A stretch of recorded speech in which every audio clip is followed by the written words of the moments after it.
everybody, my name is Anastasia Williams, and today I will be showing you my ISSA strength and conditioning plyometric training workout video for my final exam. So before we get started with our workout, I want to tell you guys a little bit about myself, just so you can get to know me and where my background has taken me. I graduated 2016 with my BA in sports management, and in 2017 I graduated with my MBA in business management. Currently, I work for a gym on Long Island called East Fitness with trainer Mike Kaplan. He's a performance trainer, professional basketball trainer as well. Fortunate for me, after I graduated with my MBA, I got the opportunity to play overseas basketball professionally across the world. I've traveled to different countries like Mexico, Kosovo, Switzerland, and Portugal. Being that I am a professional basketball player, today I am going to show you plyometric training drills for basketball athletes. Whether you are a point guard, shooting guard, forward, doesn't matter what position you are, these plyometric drills will help you with your explosiveness, your quickness, and your jumping ability. Plyometric exercises are exercises that are designed to strengthen the speed of the strength shortening cycle. Within the cycle, there are 3 phases. The first phase is the eccentric phase. Phase 2 is the amortization phase, and phase 3 is the concentric phase. Phase 1 is the eccentric phase. This is where the muscle lengthens the stored energy. Phase 2 is the amortization phase. This is the in-between phase between eccentric and concentric. Within this phase is when a change of direction is happening. Phase 3 is the concentric phase. This is where the muscle contracts to release energy and generate force within the muscle. Alright guys, you have a little insight about what this workout's going to be about, what muscles we're targeting, and now it's time to get to work.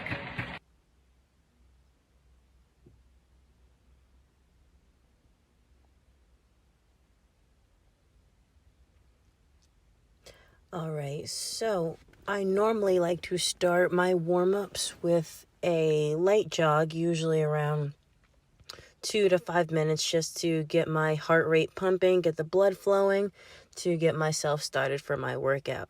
So here in our gym, we don't have treadmills, so I'm just right now running around the field about 2 laps.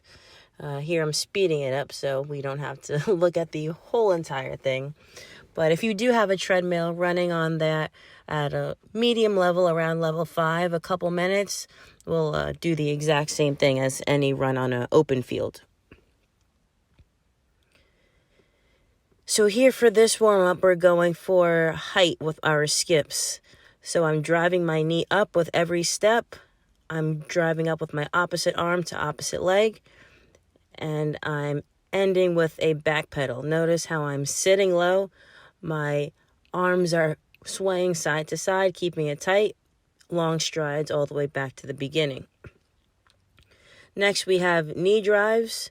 So here again, I'm driving my arms up, opposite arm to opposite leg. Every step that I'm taking, I'm making sure that my knees are at the level with my hips. And I'm ending it with butt kicks. So for these, I like to make sure my heels are going directly towards my butt. Again, making sure my arms are going opposite arm, opposite leg, keeping my chest up, quick, short strides.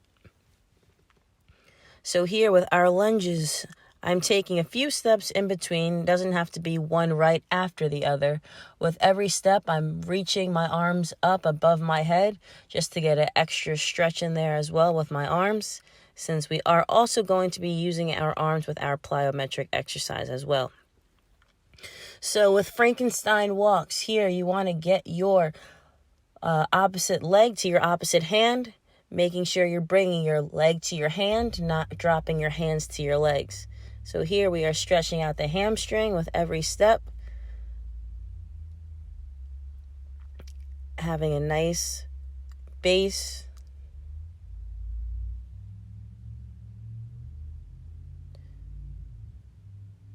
So here with our toe touches, again, I'm taking steps in between. Does not have to be one right after the other. You just want to get as many in as you can with the space that you have provided. So here we are stretching out our hamstring as well. And I'm ending with a quad pull to a reach. So with here, it's self-explanatory. You're pulling your heels up to your butt, stretching out the quad muscle, bringing my opposite arm up with my leg, again, to just get an extra stretch in my arms as well.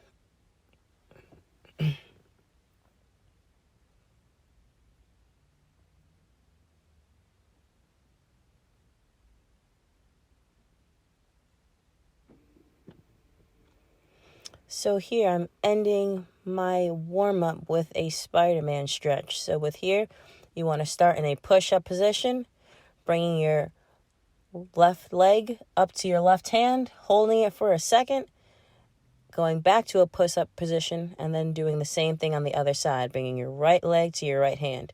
Here I did about 5 each leg, total of 10.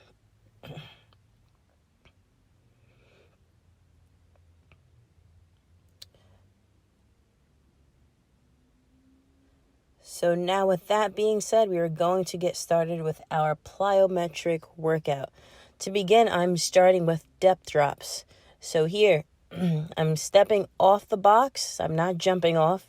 I'm stepping off with one leg. As soon as I land, I want to land in a low squat position, keeping my chest up, landing with my knees bent, butt down. And as soon as I want to explode back up, I'm driving my arms all the way through, reaching above my head. And again, when I land, I want to land back in that squat position with my knees bent, chest up, and arms back behind you. So with this drill, I switched feet. I did about 5 reps. I did 10 reps each leg. So for this, it's a depth drop to a broad jump. So for here, I'm doing the same thing, stepping off the box. As soon as I step off, I'm landing in a low squat position. As soon as my feet hit the floor, I'm shooting my arms back behind me, jumping up for distance as far as I can, and with my jump, driving my arms with me forward. Again, once I land after the broad jump, I wanted to land chest up, back straight. So with this next drill, single leg depth drop to a broad jump, I wanted to use a smaller box just so I have a easier time landing. With my knees being a basketball player, they are not how they used to be. So I'm using a lower box to have a nice, easier drop. As soon as I land off of one leg, I'm driving my opposite leg up and forward just to get a further jump. And again, when I land on 2 feet, I'm landing with my chest up, my back straight.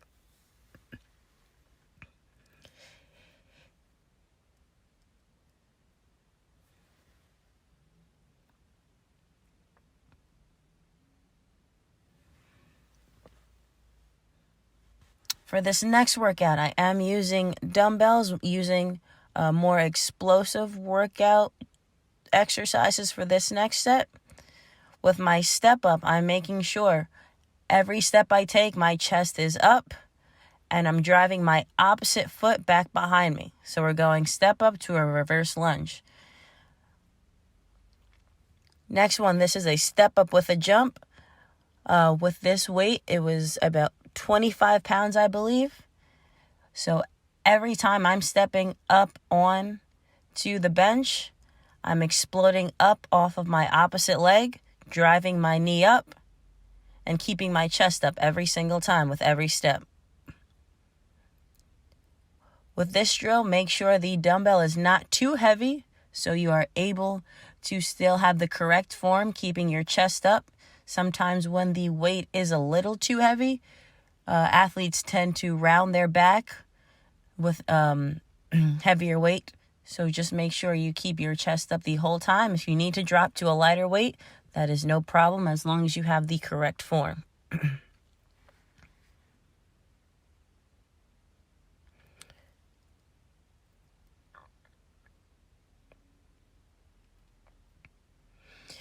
Here I am doing an alternating lunge jump with a squat jump.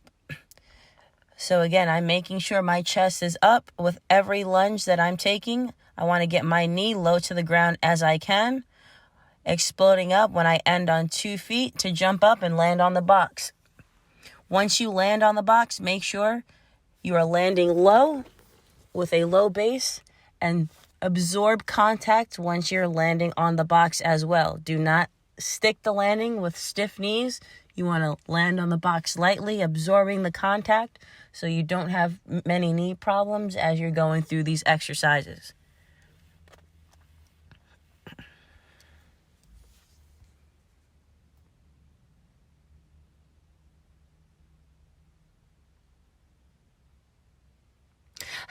As you can see, the weight got a little heavier as the time had gone on. My fatigue had kicked in a little bit, but I took my time, made sure I caught myself. I wanted to make sure every rep was good and successful.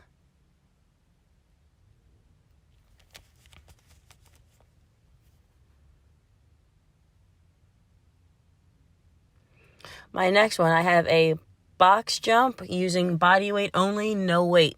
Here we're going for 10 reps. So with box jumps, if you are jumping on a higher box, it is best that when you come off the box, have a smaller box to step down off of. Do not just jump off the larger box that you jumped onto, just so there's no injuries and no accidents. So with this, I want to step into my jump. As soon as I step in, I'm starting off low, exploding up onto the box. Again, when I step onto the box, I'm absorbing the contact. I do not want to have all my body weight landing on the box hard. So to end my workout, I'm doing my cool down currently. Everything I'm holding for about 20 seconds for each exercise. The first one here, we're going leg cross, crossing one leg right over on the other.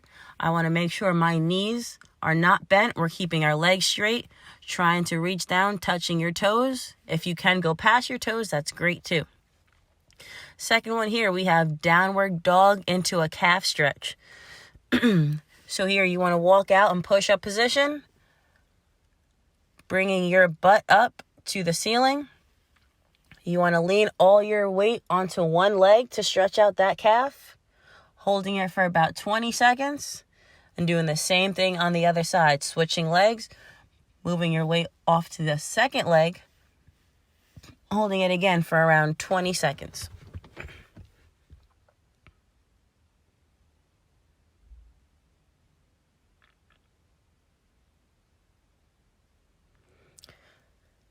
Next one here, we have kneeling quad pull. So for this, we're going to work on our balance as well. You want to grab one of your feet, keeping your chest up.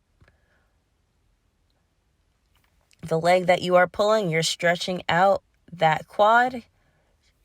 If you can, hold both hands on that foot just to get an extra stretch in. Here we have child's pose with arm reach. So you're going to go into your child's pose first. Reach both arms to one side, hold it there for around 20 seconds. After that, do the same thing on the other side. Rotate over, hold both arms to the opposite side, holding again for around 20 seconds.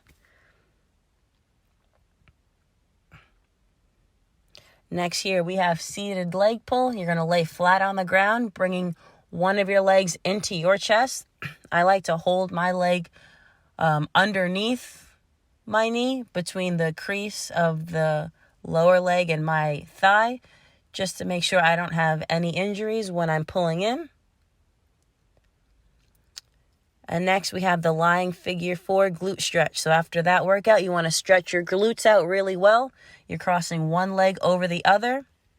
The leg that is not being crossed over, you're pulling that in, holding for 20 seconds. And after that, doing the same exact thing, opposite leg, holding it in. All right, guys, there you have it. Thank you so much for tuning in and watching my plyometric training workout video. I hope you learned a little bit more about plyo training itself. Hopefully you could grab a couple drills from this video as well. Thank you for tuning in, and see you next time.